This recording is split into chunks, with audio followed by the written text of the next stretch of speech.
നിങ്ങളിങ്ങനെ ഒരു പോസ്റ്റ് കണ്ട് ഈ ഒരു ആർട്ടിസ്റ്റ് പള്ളിച്ചട്ടമ്പിയിൽ അഭിനയിച്ചതിന് ശേഷം അദ്ദേഹത്തിൻ്റെ ആ ഒരു റോള് ആ ഫിലിമിൽ എന്തോ പോസ്റ്റ് ഷോട്ട് എന്തോ എടുത്തിട്ടുണ്ടായെന്നുള്ള രീതിയിലാണ്. ഇത് സത്യമാണോ അല്ലെന്നൊന്നും എനിക്ക് അറിഞ്ഞിട്ടില്ല. ഒരു ഇത് കണ്ട് അപ്പോൾ എനിക്ക് അതിലൊരു കാര്യം ഷെയർ ചെയ്യാനുള്ളത് എൻ്റെ ഇത്ര നാളത്തെ അനുഭവം വെച്ചിട്ട് കുറേ സംഭവങ്ങൾ ഇങ്ങനെ ഉണ്ടായിട്ടുണ്ട്. അപ്പോൾ ആദ്യം ഞാൻ പറയണത്, ഞാൻ അതിൽ രണ്ട് എക്സാമ്പിൾ പറയാം. ഇപ്പോൾ ഈ ലാസ്റ്റ് ഉണ്ടായത്, ഏറ്റവും ആദ്യം ഉണ്ടായത് നമ്മുടെ ഈ ആങ്കർ ജീവി ഉണ്ടല്ലോ, സൂര്യ ടി വിയിലൊക്കെ പ്രോഗ്രാം ചെയ്യണം, ആളും ഞാനും കൂടി ആളെ ഫസ്റ്റ് ടൈം ഞാൻ പരിചയപ്പെടുന്ന അന്നാണ്. എനിക്ക് തോന്നുന്നൊരു മിനിമം ഒരു 10-15 കൊല്ലത്തിൻ്റെ മേളിൽ പഴക്കം കാണണം, അല്ലെങ്കിൽ 15 കൊല്ലം ആയിട്ടുണ്ടാവണം. അത് നമ്മുടെ ബോൾഗാട്ടി പാലസിലൊരു ഷൂട്ടിന് വിളിച്ചേക്കണേണ് ഈ സൂര്യ ടി വിക്കാർ. അപ്പോൾ അവിടെ ചെന്ന് കഴിഞ്ഞപ്പോഴത്തേക്കും എല്ലാവരിൽ നിന്നും ലുക്ക് വെച്ചിട്ട് എനിക്ക് അന്ന് മുടിയൊക്കെ ഉണ്ട്. അപ്പോൾ എന്നെയൊക്കെ മെയിൻ ഈ ഗുണ്ടകളുടെ തലേന്നുള്ളൊരു പോർഷൻ, അതായത് തലേന്ന് വിളിക്കുമ്പോൾ എന്നെ ഇങ്ങനെ തിരിഞ്ഞു പോകുന്ന ഒരു സാധനമൊക്കെ എടുക്കും. അപ്പോൾ ഞാനിത് ചെന്ന് ക്യാമറയിലൊക്കെ കണ്ടു കഴിഞ്ഞാൽ ഭയങ്കര ഇൻട്രസ്റ്റ് ആയി. കാരണം അയ്യോ ഇങ്ങനെയൊക്കെ ഒരു സാധനം നമ്മുടെ ആദ്യമായിട്ടാണല്ലോ വന്നത്. അന്ന് ആദ്യത്തെ എനിക്ക് തോന്നുന്ന 2005 റെഡ് സല്യൂട്ടിൽ അഭിനയിച്ച് കഴിഞ്ഞിട്ട് എനിക്ക് തോന്നുന്ന പിന്നെ AC റോണറും കൂടി ചെയ്ത ഒരു ഇയർ, അതിന് ശേഷം ചെയ്തേക്കണായിരിക്കണം ഇത്. അപ്പോൾ ഭയങ്കര ഇൻട്രസ്റ്റ് ആയി ഇത് കണ്ടപ്പോൾ, ക്യാമറ കണ്ടപ്പോൾ. ഇത് ഇറങ്ങി കഴിഞ്ഞാൽ അടിപൊളിയാവും, നമുക്ക് ആർക്കാണെങ്കിലും തോന്നും. പക്ഷേ എന്താ പറയുക, അത് ഇറങ്ങിയെന്ന് പറഞ്ഞാൽ അതിൻ്റെ എന്തോ ടൈം വേരിയേഷൻ എന്തെങ്കിലും പ്രശ്നം കൊണ്ട് ആ ഒരു എപ്പിസോഡേ അവർ വിട്ടില്ല. അപ്പോൾ അതെനിക്ക് ഭയങ്കര സങ്കടമായി. പക്ഷേ അന്നുകൊണ്ട് ഞാനൊരു കാര്യം മനസ്സിലാക്കിയത് എന്താണെന്ന് വെച്ചാൽ, ഞാൻ പിന്നീട് സ്ക്രീനിൽ പോയി നോക്കൂല. അതായത് ഇപ്പോൾ ഞാൻ എന്തെങ്കിലും ഷൂട്ടിൽ അഭിനയിച്ച് കഴിഞ്ഞിട്ട് ഞാൻ ചെന്നിട്ട് പോയി സ്ക്രീനിൽ ഇങ്ങനെ നോക്കിയിട്ട് വാ ഇത് വന്നില്ലെങ്കിൽ സങ്കടവും എന്നുള്ളത് ഞാൻ എന്നെ തന്നെ പഠിപ്പിച്ചു. അപ്പോൾ പിന്നെ നമ്മൾ സ്ക്രീനിൽ പോയി നോക്കേണ്ട കാര്യമില്ല. ഇതിനാണ് അവിടെ ഡയറക്ടറോടെ ഇരിക്കുന്നത്. പലരും ഇപ്പോൾ ഒരു ഗുണ്ടകളുടെ സെറ്റപ്പാണ് ചെയ്യണമെന്ന് വെച്ചോ, എന്നൊരു പൊസിഷനിൽ നിർത്തിയേക്കുന്നത്. ഇത് ചെയ്ത് കഴിഞ്ഞിട്ട് ഞാൻ ഓടിപ്പോയി സ്ക്രീനിൽ നോക്കും ഇതെങ്ങനെയുണ്ടെന്ന്. കൂടുതലും പേര് ചെയ്യണതാണ്. 10 പേരുണ്ടെങ്കിൽ 9 പേര്, ചിലപ്പോൾ 10 പേര് ഓടിപ്പോകട്ടെ. അപ്പോൾ എനിക്കിങ്ങനെ അനുഭവങ്ങൾ ഉള്ളതുകൊണ്ടാണ് ഞാൻ പിന്നെ നോക്കാറില്ല. പിന്നെ എവിടെയെങ്കിലും തെറ്റിയാൽ ആ പൊസിഷൻ എൻ്റെ മിസ്റ്റേക്ക് കൊണ്ടാണ്, അല്ലെങ്കിൽ എൻ്റെ ഒരു ടൈമിങ് ആയിട്ടാണ്. അപ്പോൾ അതിന് വേണ്ടി ഞാൻ ചെന്ന് നോക്കാറുണ്ട് ഇപ്പോൾ. കാരണം അല്ലാണ്ട് ഞാൻ നോക്കൽ കുറവാണ്. കാരണം ചെന്ന് നോക്കി നമ്മൾ ഇഷ്ടപ്പെട്ട് കഴിഞ്ഞിട്ട് ഈ സാധനം തിയേറ്ററിൽ ഇല്ലെങ്കിൽ ഭയങ്കര വിഷമവും അത് ആർക്കാണെങ്കിലും.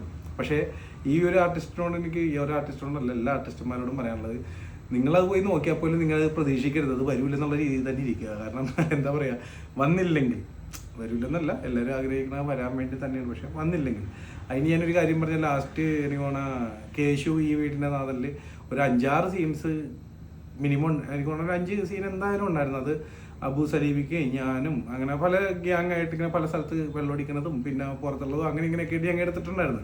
സത്യത്തിൽ ആ പടത്തിൽ ഞങ്ങളാരും ഇല്ല. അപ്പം അന്ന് നടന്നൊരു കോമഡി എന്ന് പറഞ്ഞാൽ, ആ പടത്തിലാണ് ആദ്യമായിട്ട് ക്യാരവാനിൽ കയറ്റി മേക്കപ്പ് ചെയ്തിരുന്നത്. അപ്പം ഞാൻ സത്യത്തിൽ പറഞ്ഞാൽ ഞാൻ ചിരിച്ചു പോയെന്ന്. അതിന് ഞാനത് സെൽഫി എടുത്തിട്ടിരിക്കുക. അപ്പുറത്ത് അബു സലീമിക്ക് ഉണ്ട്. അപ്പോൾ ഈ കോച്ചി എന്താണ് കുറച്ചേ? അപ്പം ഞാൻ പറയും ഇല്ലേക്ക് ആദ്യമായിട്ടാണ് ക്യാരവാനിൽ കയറി ഇങ്ങനെ മേക്കപ്പ് ചെയ്യണം. അപ്പോൾ ഒരു രാഗം ഷോട്ട് ഒരു സെൽഫി എടുത്തതുള്ളൂ എന്ന് പറഞ്ഞിട്ട്, അന്ന് ഉച്ചക്കാണോ വേറെ ദിവസം ഉച്ചക്കാണോ എന്ന് പറഞ്ഞോളൂ, എന്താ 4-5 ദിവസം ഉണ്ടായുള്ളൂ അവിടെ. അപ്പോൾ സംസാരിച്ചുകൊണ്ടിരിക്കുമ്പോൾ അത് കുറേ സമയം ഗ്യാപ്പ് വരും ഞങ്ങൾക്ക്. അപ്പോൾ ഞങ്ങൾ ഇങ്ങനെ സംസാരിച്ചുകൊണ്ടിരിക്കുമ്പോൾ ഇക്കരോട് ഞാൻ എന്തോ പറയുമ്പോൾ ഞാൻ പറയും ഞാൻ പോയി സ്ക്രീനിൽ നോക്കാറില്ല, പിന്നെ ആരോടും പറയാറുമില്ല അഭിനയിച്ചിട്ടുണ്ട് ഇന്ന പടത്തിൽ ചെയ്തെന്ന്. കാരണം അത് എന്നത് കണ്ണേറ് കിട്ടണം അതൊന്നും പേടിച്ചിട്ടില്ല, അത് ഞാൻ നോക്കാറില്ല. എനിക്ക് വന്നത് വരട്ടെ ആ മൂടാണ് എൻ്റെയൊക്കെ. പക്ഷേ ഇങ്ങനെ പറയാറില്ല. കാരണം പല ടൈമിനും മുന്നേ അനുഭവിച്ചിട്ടുണ്ട്. ചില സീൻസ് നമ്മൾ പ്രതീക്ഷിച്ച് വരെ തിയേറ്ററിൽ വരില്ല, അല്ലെങ്കിൽ നമ്മൾ കാണാത്ത രീതിയിലായിരിക്കും അപ്പോൾ പുറകിലിരിക്കണം. അതൊക്കെ നമുക്ക് മനസ്സിലാവും. നമ്മൾ ഫോട്ടോഗ്രാഫി വീഡിയോഗ്രാഫി ചെയ്യണോണ്ട് എത്രത്തോളം ചിലപ്പോൾ ഔട്ടായിട്ടായിരിക്കും അത് കിടക്കണമെന്നൊക്കെ നമുക്ക് ക്യാമറ വെക്കുമ്പോൾ തന്നെ, അല്ലെങ്കിൽ അവർ ഷൂട്ട് ചെയ്യുമ്പോൾ നമുക്കൊരു വളം കിട്ടും. പക്ഷേ ഞാൻ ആരോടും പറയാറില്ലെന്ന് പറഞ്ഞു. അപ്പോൾ അബു സലീമിക്ക് എന്നോട് പറഞ്ഞാൽ എന്താണെന്നറിയാമോ, ഇത് നീ ധൈര്യമായിട്ട് പറഞ്ഞു, നമ്മളെല്ലാവരും ഉള്ളതല്ലേടാ, ഞങ്ങളൊക്കെ ഉള്ളതല്ലേന്ന് പറയും. സത്യമായിട്ട് അദ്ദേഹത്തിനെ കളിയാക്കണല്ലോ, ഇതായി ക്ഷമിക്കുക, അല്ല ഇതൊരു അറിവ് എന്നുള്ള രീതിയിൽ. കാരണം ഞാൻ പറയുന്നതാണ്, അതായത് സത്യത്തിൽ അദ്ദേഹം അത് പറഞ്ഞു കഴിഞ്ഞിട്ട് ആ പടത്തിൽ സത്യം പറഞ്ഞാൽ ഞങ്ങളുടെ ആരുടെയും, അതായത് അബു സലീമിക്കയുടെയും ഇല്ലെന്നുള്ളതാണ് എൻ്റെ വിശ്വാസം. ഞാൻ മറന്നു. കാരണം ആ സീൻസ് ഒന്നുമില്ല, ഈ 5-6 സീൻസും ഇല്ല. അതായത് ആ പടം ഓൾറെഡി എനിക്ക് തോന്നുന്നു 3 മണിക്കൂറായിട്ടുണ്ട്.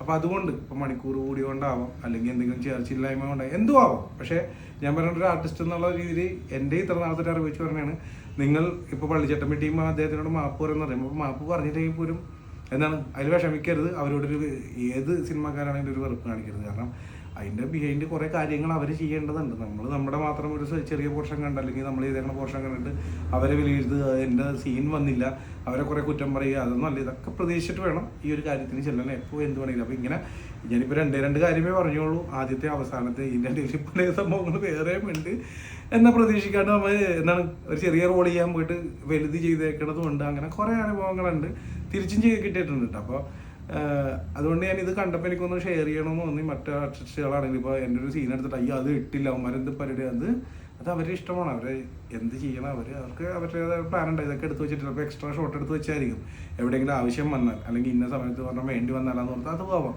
അപ്പോൾ അതിൽ നിങ്ങൾ വിഷമം നോക്കണ്ട. കാരണം ആർട്ടിസ്റ്റുകളുടെ ലൈഫ് ഇങ്ങനെയാണ്, എപ്പോൾ എന്ത് പറയും. ഞാൻ പറയില്ല എന്നാൽ അബൂ സലീമിക്കയുടെ ഇതുപോലെ ഇല്ലെന്ന് പറയുമ്പോൾ ഞാൻ സോറി കേട്ടോ, അദ്ദേഹത്തിൻ്റെ പേരെടുത്ത് പറയുമ്പോൾ ഞാൻ നിങ്ങൾക്കൊരു അറിവ് കിട്ടാൻ വേണ്ടിയാണ് ഞാൻ അത് ഷെയർ ചെയ്യണം. ഒരിക്കലും ഈ കാണണ്ടെങ്കിൽ ക്ഷമിക്കുക, അത് അതിന് വേണ്ടിയല്ല. ഇതൊക്കെ സ്വാഭാവികമാണ്. നമ്മൾ നാളെ ഇല്ലെങ്കിൽ എന്താണ് അതിൻ്റെ അപ്പുറത്തേക്കൊന്നുമില്ല. അങ്ങനെ ചിന്തിച്ച് ജീവിക്കുന്ന ഒരു വ്യക്തിയാണ് ഞാനൊക്കെ. അപ്പോൾ നമ്മളുടെ ലൈഫ് ഇങ്ങനെയൊക്കെ പോവുക. അപ്പോൾ അത് വേറെ, ഇത് ആർട്ടിസ്റ്റുകൾ ആരും അപ്പോൾ ഈ രീതിയിൽ ചിന്തിക്കാൻ പാടുള്ളൂ എന്നുള്ളതൊന്ന് ഷെയർ ചെയ്യാൻ വേണ്ടിയാണ് ഇങ്ങനെ ഒരു വീഡിയോ ഇട്ടത്. ഓക്കെ, പിന്നെ നമ്മുടെ ചാനലൊന്ന് ഫോളോ ചെയ്തേക്ക്. ഇതേപോലുള്ള എൻ്റെ അഭിപ്രായങ്ങളാണ്. നിങ്ങൾക്ക് നല്ലതാണെന്ന് തോന്നിയാൽ നല്ലതായിട്ട് എടുക്കാൻ, ചീത്ത ഒഴിവാക്കി വിടുക. എല്ലാം ഞാൻ ചെയ്യണത് നല്ലതാവണമെന്നില്ല. അപ്പോൾ നമുക്ക് അടുത്തൊരു വീഡിയോ ഇട്ടാണ്. Thank you, by.